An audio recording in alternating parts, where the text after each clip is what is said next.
Ask you about your piece over the weekend on this attorney, John Eastman. I mean, it's a fascinating look at the former president's attorney who is behind the memo that some have likened to a blueprint for a coup. Can you just lay out sort of what you learned?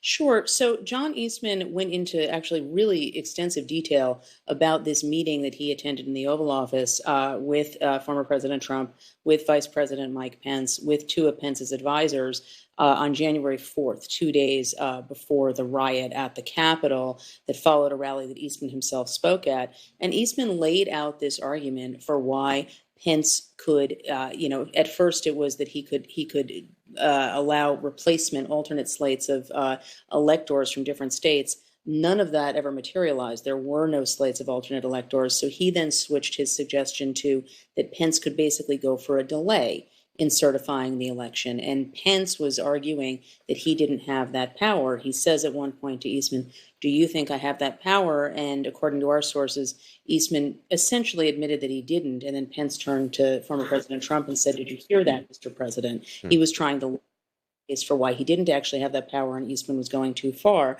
But it was really more vivid detail than we have had about this key meeting where they were trying to press Pence to do something that Pence was very clear with them he believed exceeded his authority. And we saw what happened next. And is Eastman still in the former president's orbit? The orbit is sort of loosely defined. He certainly has talked to the former president a few times. I think he would like to be more involved. He made that very clear. I don't think he is that deeply involved right now. But Anderson, as you know as well as I do, the cast of characters around Trump is shifting sands, and so he could end up coming back in some fashion. Right now, he's not that deeply involved. Seems like you can all.